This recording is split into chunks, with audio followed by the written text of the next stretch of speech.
Tantor Audio, a division of Recorded Books, presents Grief is the Thing with Feathers, a novel, by Max Porter, narrated by Jot Davies. For Rowley. That crow is all there is all we know of crow. It is enough the crow should be proportioned to the crow. Part 1. A Lick of Night. Boys. There's a feather on my pillow. Pillows are made of feathers. Go to sleep. It's a big black feather. Come and sleep in my bed. There's a feather on your pillow too. Let's leave the feathers where they are and sleep on the floor.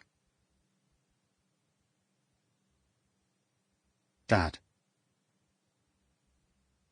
4 or 5 days after she died, I sat alone in the living room, wondering what to do. Shuffling around, waiting for shock to give way, waiting for any kind of structured feeling to emerge from the organizational fakery of my days. I felt hung empty. The children were asleep. I drank. I smoked roll-ups out of the window. I felt that perhaps the main result of her being gone would be that I would permanently become this organizer, this list-making trader in clichés of gratitude, machine-like architect of routines for small children with no mum. Grief felt fourth-dimensional, abstract, faintly familiar. I was cold. The friends and family who had been hanging around being kind had gone home to their own lives. When the children went to bed, the flat had no meaning. Nothing moved. The doorbell rang, and I braced myself for more kindness. Another lasagna, some books, a cuddle, some little potted ready meals for the boys. Of course, I was becoming expert in the behaviour of orbiting grievers. Being at the epicenter grants a curiously anthropological awareness of everybody else. The overwhelmed, the affectedly lackadaisicals, the nothing-so-fars, the overstayers, the new best friends of hers, of mine, of the boys, the people I still have no fucking idea who they were.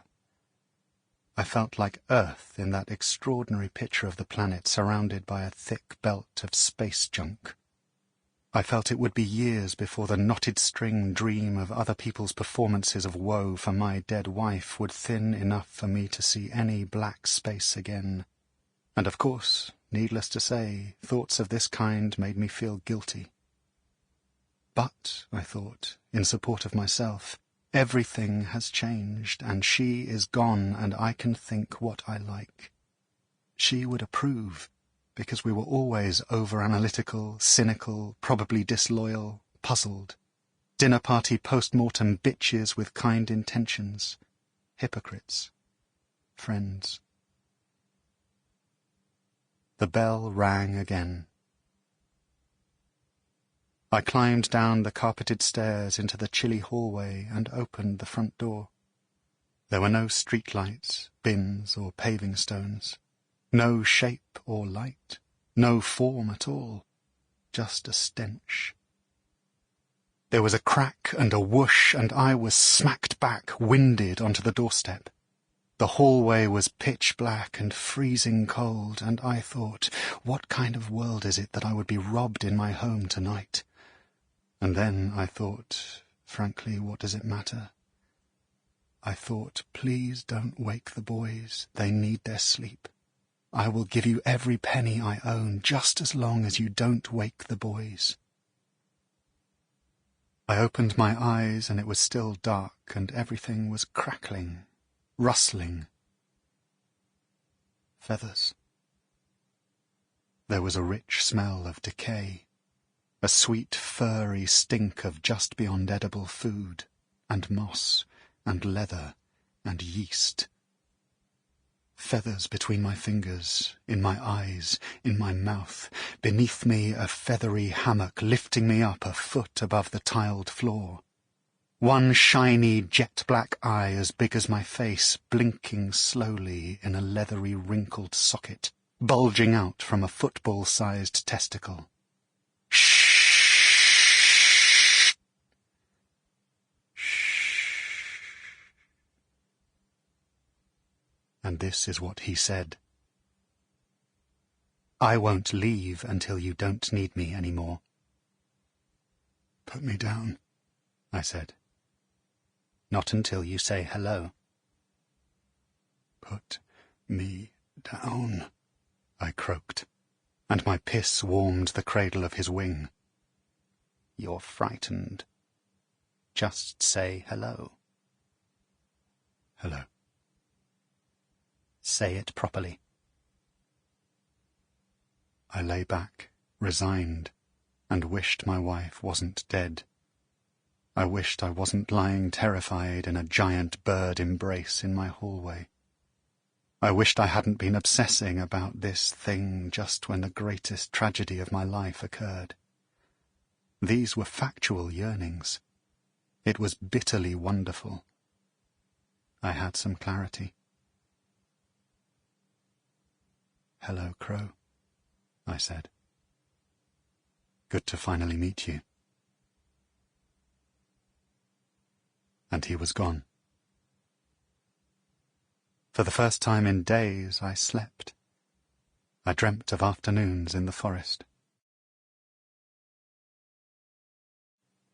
Crow. Very romantic how we first met. Badly behaved. Trip-trap. 2-bed upstairs flat, spit level, slightly barbed error, snuck in easy through the wall and up the attic bedroom to see those cotton boys silently sleeping. Intoxicating hum of innocent children, lint, flack, gakpak, knack, the whole place was heavy mourning. Every surface dead mum, every crayon, tractor, coat, welly, covered in a film of grief. Down the dead mum's stairs, plinkety-plink curled claws whisper, down to Daddy's recently mum and Dad's bedroom. I was Herne the Hunter, hornless, funt, munt. Here he is. Out. Drunk for white. I bent down over him and smelt his breath. Notes of rotten hedge, blue bottles. I prized open his mouth and counted bones, snacked a little on his unbrushed teeth, flossed him, Crowley tossed his tongue hither, thither. I lifted the duvet. I Eskimo kissed him, I butterfly kissed him, I flat-flutter Jenny Wren kissed him, his lint, toe jam rint, fuck sacks sad and cosy, sagging, gently rising, then down, rising, then down, rising, then down. I was praying the breathing and the epidermis whispered, flesh, ah, flesh, ah, flesh, ah. And it was beautiful for me, rising, just like me, then down, just like me, pan-shaped, just like me. It was any wonder the facts of my arrival under his sheets didn't lift him. Stench, rot yacht cot, wake up human, bird feathers up your crack, down your cockeye, in your mouth. But he slept, and the bedroom was a mausoleum. He was an accidental remnant, and I knew this was the best gig. A real bit of fun. I put my claw on his eyeball and weighed up, gouging it out for fun or mercy. I plucked one jet feather from my hood and left it on his forehead, for his head. For a souvenir, for a warning, for a lick of night in the morning, for a little break in the morning.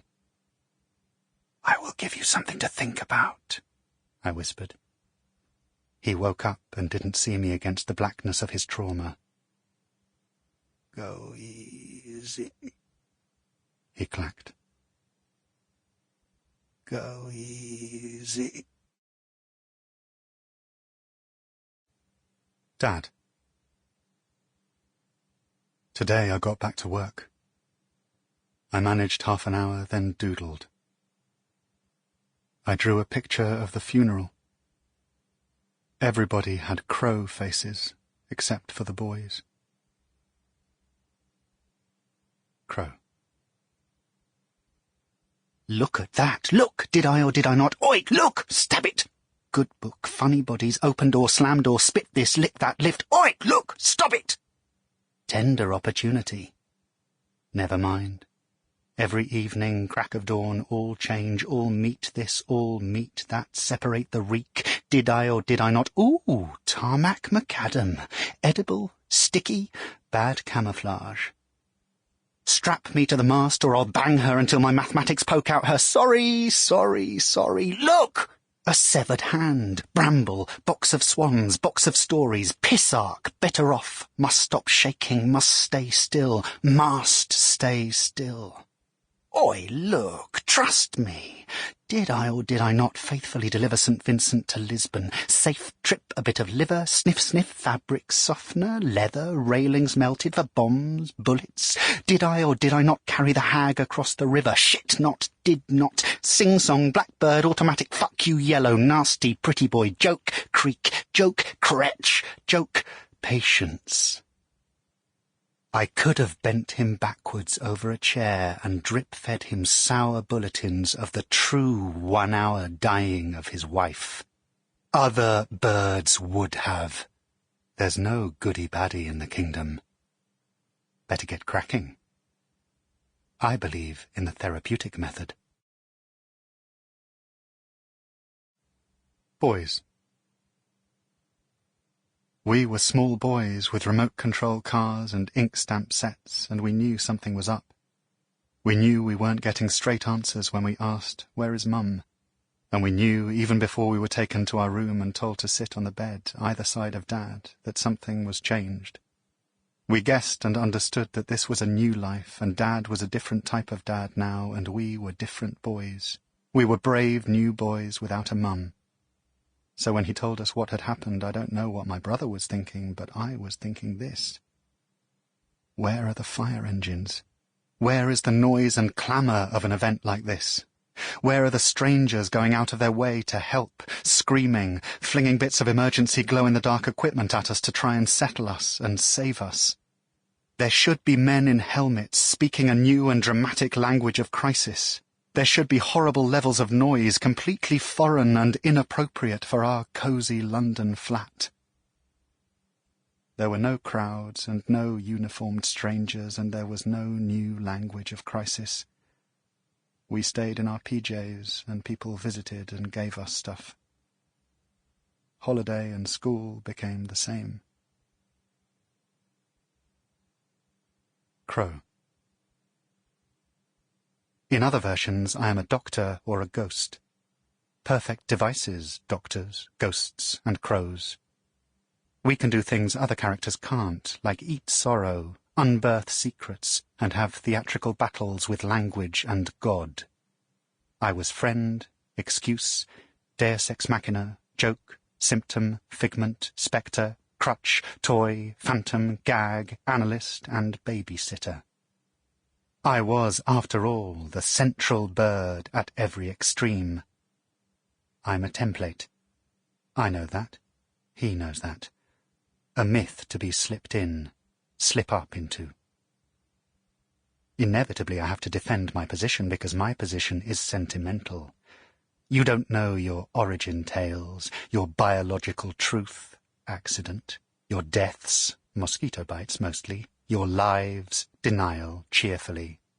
I am reluctant to discuss absurdity with any of you who have persecuted us since time began. What good is a crow to a pack of grieving humans? A huddle, a throb, a saw, a plug, a gape, a load, a gap.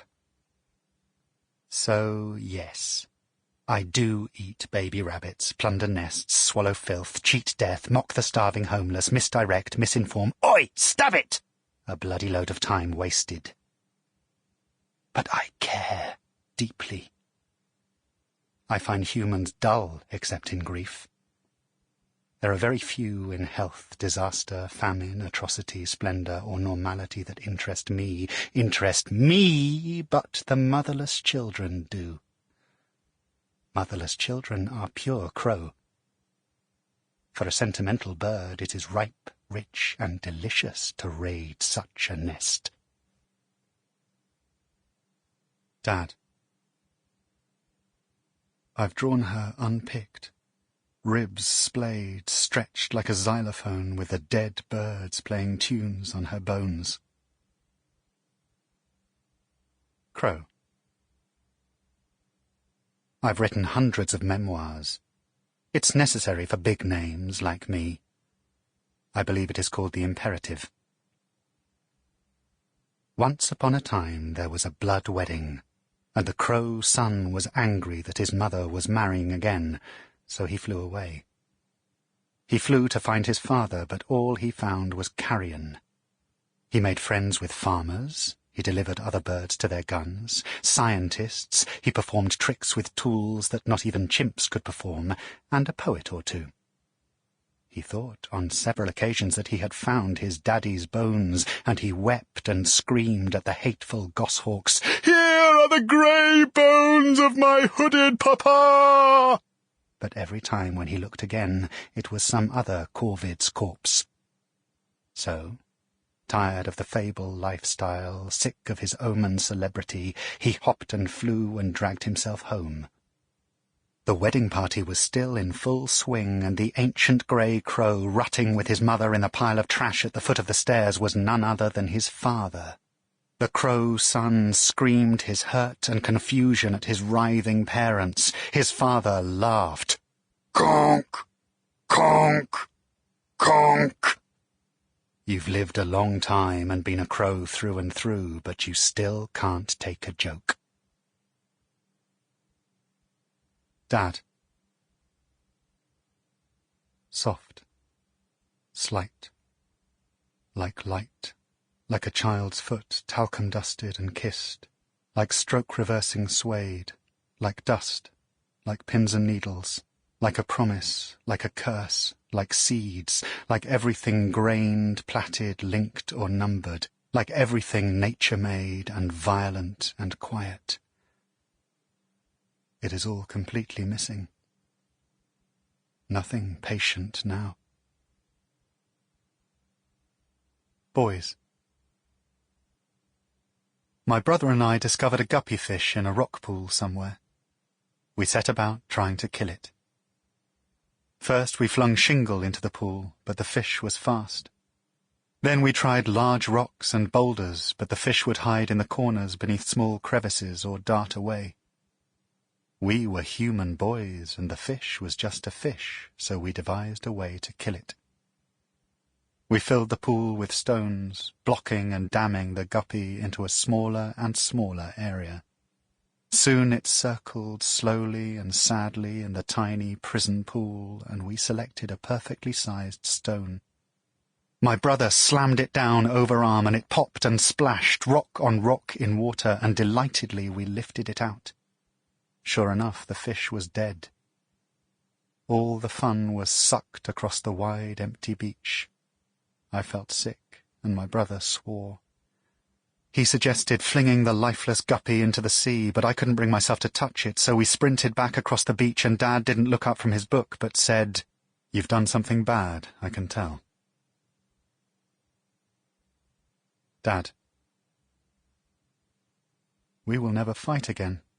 Our lovely, quick, template-ready arguments, our delicate cross-stitch of bickers. The house becomes a physical encyclopedia of no longer hers, which shocks, and is the principal difference between our house and a house where illness has worked away. Ill people, in their last day on earth, do not leave notes stuck to bottles of red wine saying, "Oh, no, you don't, cock-cheek." She was not busy dying, and there is no detritus of care. She was simply busy living, and then she was gone. She won't ever use makeup, turmeric, hairbrush, thesaurus. She will never finish Patricia Highsmith novel, peanut butter, lip balm. And I will never shop for green Virago classics for her birthday. I will stop finding her hairs. I will stop hearing her breathing. Boys. We found a fish in a pool and tried to kill it, but the pool was too big and the fish was too quick, so we dammed it and smashed it. Later on, for ages, my brother did pictures of the pool, of the fish, of us. Diagrams explaining our choices. My brother always uses diagrams to explain our choices, but they aren't scientific. They're scrappy. My brother likes to do scrappy, badly drawn diagrams, even though he can actually draw pretty well. Crow. Head down, tot along, looking. Head down, hop down, totter. Look up. Loud, hard, and indignant craa notes. Collins' Guide to Birds, page 45. Head down, bottle-top, potter. Head down, mop-a-lot, hopper.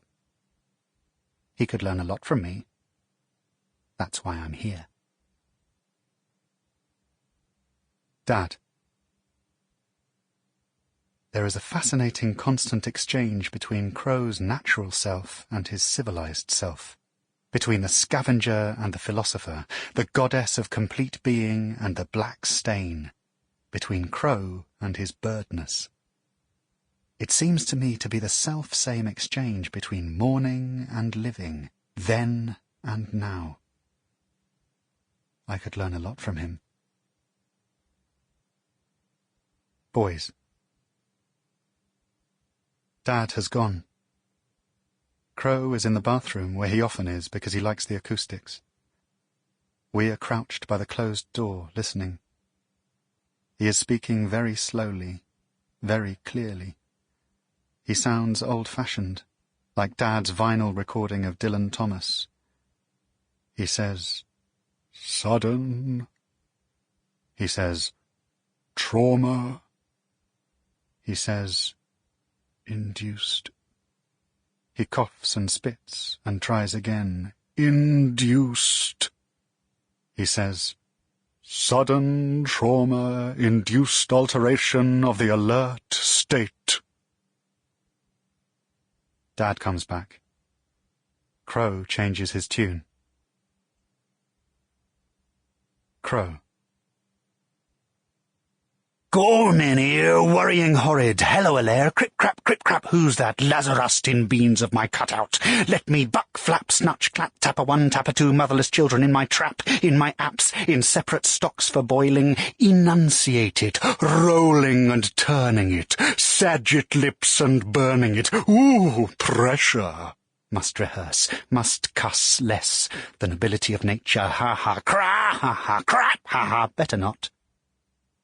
I do this, perform some unbound Crow stuff for him. I think he thinks he's a little bit Stonehenge shamanic, hearing the bird spirit. Fine by me, whatever gets him through.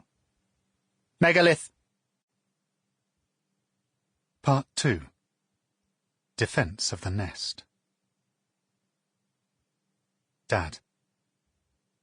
14 months to finish the book for Parenthesis Press. Ted Hughes' Crow on the Couch, a wild analysis. I have a scruffy Manchester-based publisher who sends me encouraging notes and says he would understand if it was too much, now, to write a book. We are agreed the book will reflect the subject. It will hop about a bit. Parenthesis hope my book might appeal to everyone sick of Ted and Sylvia archaeology. It's not about them, we agree. We neglect to discuss what it should be about. Every time I sit down and look at my notes, Crow appears in my office. Sometimes slouched on the floor, resting on one wing. Look, I'm the Venus of Corvino. Sometimes patiently perched on my shoulder, advising me, is that fair on Baskin, really? Most of the time he is happy to sit curled in the armchair, quietly reading. Wheezing. He flicks through picture books and poetry collections, tutting and sighing. He has no time for novels. He only picks up history books to label great men fuckwits or curse the church. He enjoys memoirs, and was delighted to discover the book about a Scottish woman who adopted a rook. Crow. Once upon a time there was a babysitting bird. Let's call him Crow. He had read too many Russian fairy tales, Lazy Boy burn, Baba Yaga howl, Decent Prince win, but was nevertheless an authorized and accredited caregiver, much admired by London parents, much in demand of a Friday night. On his newsagent advert it was written, Nappy Valley and beyond. The telly went off, and Crow suggested a game. "You two boys," he said, "must each build, here on the floor, a model of your mother, just as you remember her. And whichever of you builds the best model will win. Not the most realistic, but the best, the truest. The prize is this," said the Crow, stroking their shampooed hair. "The best model I will bring to life, a living mother to tuck you up in bed." And so the boys set to it. The one son went for drawing, furiously concentrating like a little waist-high fresco painter scrabbling hands and knees on the scaffold. 37 taped-together sheets of A4 paper and the full rainbow of crayons, pencils, and pens, his front teeth biting down on his lower lip. Heavy nasal sighing as he adjusted the eyes, scrapped them, started again, working his way down, happy with the hands, happy with the legs. The second son went for assemblage, a model of the woman made from cutlery, ribbons, stationery, toys, buttons and books, manically adjusting, leaping up, lying down like a mechanic in the pits, clicking and tutting as he worked his way around the mosaic mum, happy with the face, happy with the height, and "Stop!" said the Crow. "They are both extraordinary," he said, admiring their work. "You've got her smile, you've captured her posture, her shoulders were hunched to that exact degree." And the boys couldn't wait to find out who had won. Which one? Which mum? But Crow started hopping, avoiding their gaze, suppressing a giggle and turning away. "Crow, which one of these fake mums has won us a real one?" And Crow was quiet, laughing no more. "Crow, don't be funny, let's have our real mummy." And Crow started crying. And the boys cooked Crow in a very hot oven until he was nothing but cells. This is Crow's bad dream. Boys. "Yes," she said, before she was dead. "We don't want baths, our bums are clean. We both had a bath last night." "Fine," she said. "Straight to bed for stories." "Yes," she said, before she was dead. "We don't want baths, our bums are clean. We both had a bath last night." "Well," she said, "no bath, no stories. You decide." Dad.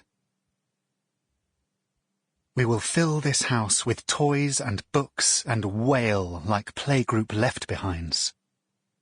I refused to lose a wife and gain chores, so I accepted help.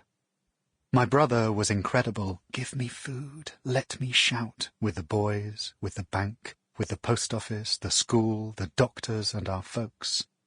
Her parents were kind, with the service, with the money, with their people. Give me space, give me time, give me sense of her, let me apologize, let me find a path outside simple fury. Her friends, our families, with the news and the details and her stuff, doing her proud, doing it right, teasing out a route and tailoring it to us, and not a cliché in sight. Boys. Not long after, our gran was dying. We were told we could go up, so we went up. The carpet was deep and soft, and we were barefoot. She had an oxygen tank on wheels. We went either side of the bed and each held a hand. The hand I held was crinkled and soft and amazingly warm. She said she had some things to tell us if we were ready to hear them. We said we were ready. "Born ready, Gran," my brother said, which I thought was inappropriate. But she said, "Yes, born ready, darling." She told us that men were rarely truly kind, but they were often funny, which is better. You would do well to prepare yourselves for disappointment, she said, in your dealings with men. Women are on the whole much stronger, usually cleverer, she said, but less funny, which is a shame. Sample complete. Ready to continue?